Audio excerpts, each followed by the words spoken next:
के लोगों, आज जिस उत्साह के साथ आप भारतीय जनता पार्टी की प्रत्याशी श्रीमती प्रमिला यादव के कार्यालय के उद्घाटन में जिस जोश खरोश के साथ आप उपस्थित हुए हैं, भारतीय जनता पार्टी गाजीपुर इकाई आप सभी कार्यकर्ताओं का अभिनंदन और स्वागत करती है। मित्रों, एक बात कहने आया हूँ।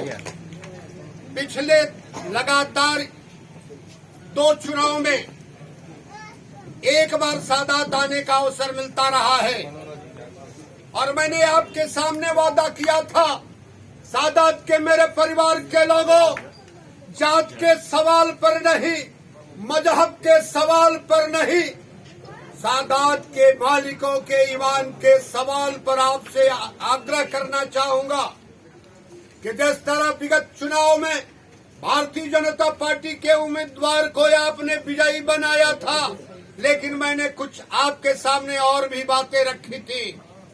आज उत्तर प्रदेश की सरकार, केंद्र की सरकार, जब कोई विकास की बात आती है तो लोग सवाल खड़ा करते हैं और सवाल का उत्तर भी मिलना चाहिए।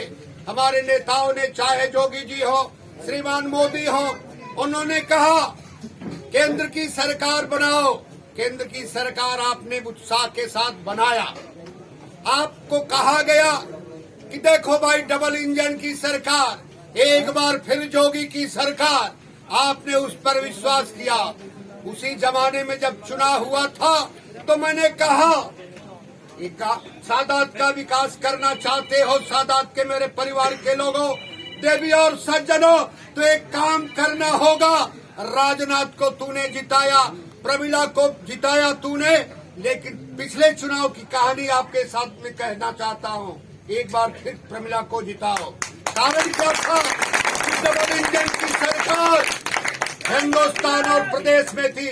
जरा सुनो, जिंदाबाद बाद में, चुनाव के बाद विजयी बनाओ, फिर जिंदाबाद मिलकर कहेंगे। और बंद करो उसको।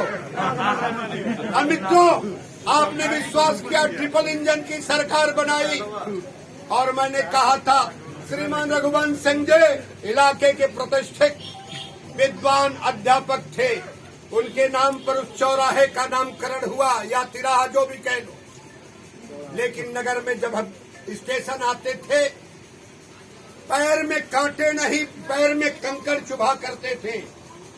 कोई भी जुआ जुवती, बूढ़ा, चाहे वो किसी भी जात का, किसी भी मजहब का हो, आता जाता था तो ठोकर खानी पड़ती थी।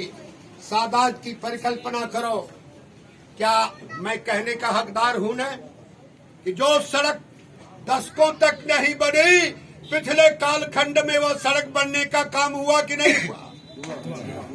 सादात के विकास के सवाल पर जो ये लोग कहते हैं कि भारतीय जनता पार्टी अगड़े और पिछड़ों की बात करती है, भारतीय जनता पार्टी का नेता श्रीमान मोदी ने कहा, प्रमिला को जिताओ, सादात का विकास मेरी जिम्मेदारी होगी। लोग कहते हैं अतीत मारा गया, तो हिंदुस्तान के विभिन्न राजनीतिक दल के नेताओं ने उसमें मुसलमान ढूंढने का काम किया। टीवी स्क्रीन पर तूने देखा, अपने साम्राज्य को खड़ा करने के लिए किस प्रकार मुसलमानों की भूमि, मुसलमानों की संपत्ति पर कब्जा करने का काम किया। केवल सवाल, गुंडा गुंडा होता है, न उसकी कोई जात होती है, न कोई ईमान होता है, न कोई मजहब होता है। भारतीय जनता पार्टी ने कहा, हम देश की जनता सादात हम क्यों वोट मांगने आए हैं? पिछले कालखंड में अपने प्रत्याशियों का आपसे परिचय कराया था, जहां चुनावी सभा हुई थी। मैंने कहा, प्रमिला एक गृहिणी है, लेकिन कैसी गृहिणी है? अन्नपूर्णा के समान है। अपने परिवार का पेट तो पालेगी ही, लेकिन नगर के लोगों के भी पेट को पालने का काम करेगी। केवल जुबानी खर्च नहीं, जब पूरा हिंदुस्तान कोरोना से पीड़ित था, सादात के लोगों, भारतीय जनता पार्टी का कार्यकर्ता अपने घरों से निकला था। उस महामारी से 2-2 हाथ करता हुआ भूखे को भूखा नहीं सोने दिया।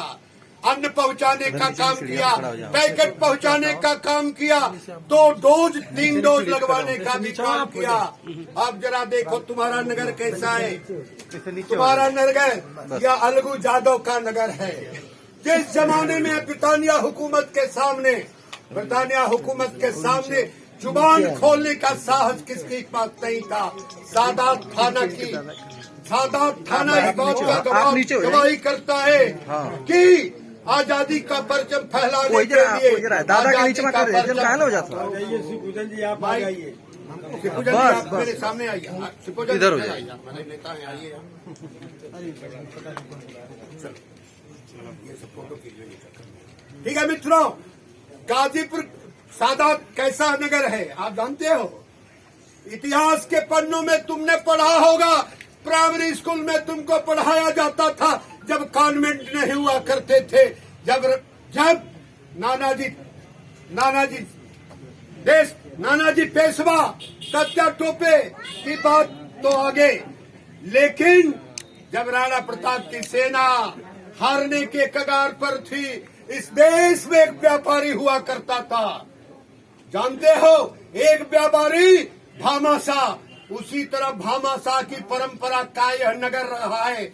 आप सैदपुर जाते हो ना, सादात से सैदपुर जाते हो ना, किसी सरकार ने वह पुलिया नहीं बनवाई थी, अंग्रेजी हुकूमत ने नहीं बनवाई थी, और न बनवाने का काम मुगलिया सल्तनत ने किया था।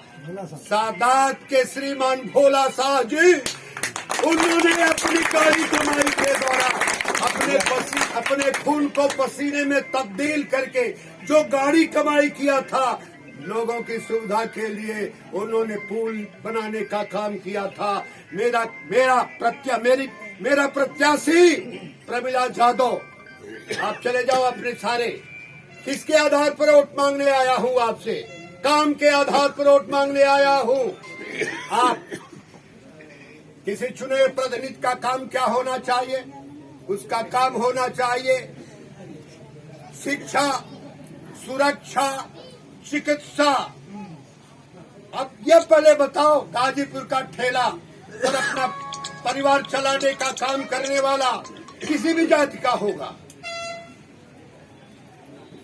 उसको कोई सड़क पर धमकाने का काम करता है क्या? कोई रंगबाज, कोई गुंडा किसी व्यापारी से रंगबाजी मांगने का साहस जुटा सकता है क्या? क्या चाहिए आपको? अमन चैन चाहिए। और सरकार क्या करती है? आप रिकॉर्ड उठाकर देख लो, जब मोदी सरकार बनती है, मोदी ने कहा था सबका साथ, सबका विकास, सबका प्रयास, ये सारा काम। कहते हैं कि भारतीय जनता पार्टी मुसलमानों का काम नहीं करती है। जितने आवास बने गाजीपुर के जितने नगर पंचायत हैं, उठाकर रिकॉर्ड देख लो, जितने आवास, क्या उसमें हिंदू नहीं है क्या? क्या मुसलमान नहीं है क्या? क्या अगड़ा नहीं है क्या? क्या पिछड़ा नहीं? जो भी गरीब है सबके आवास का निर्माण कराने का काम बिना भेदभाव के, बिना जात के, बिना मजहब के हमने किया। बहुत सारे राजनीतिक दल ने प्रत्याशी खड़ा किया है, करना भी चाहिए, लोकतंत्र की खूबसूरती है। लेकिन एक बात तो करो, बहुत लोग जातिगत गणना की बात कर रहे हैं।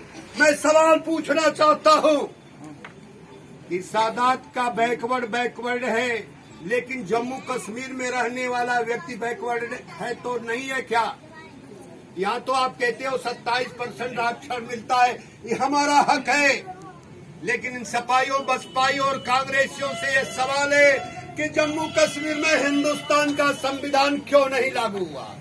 हमारे पुरखों ने, हम सारे कार्यकर्ताओं ने बचपन से लेकर नारा लगाने का काम किया, 370 धारा हटनी चाहिए। जो तुम सोए रहते हो, सुबह के अंधेरे में भी झाड़ू लगाने वाले परिवार के लोगों को आरक्षण मिलता था क्या? अनुसूचित जात, बसपा के लोग जात के सवाल पर वोट मांगने का काम करते हैं। कभी किसी राजनीतिक दल ने कहा कि भाई जो मजदूर है, जो बैकवर्ड है, जो पिछड़ा है, जो अनुसूचित जाति का है, अनुसूचित जनजाति का है, जम्मू कश्मीर में मिलेगा क्या? किसी यादव के बेटे और छोरे और छोरी को कभी नौकरी आरक्षण के सवाल पर नहीं, हिंदू वाल्मीकि समाज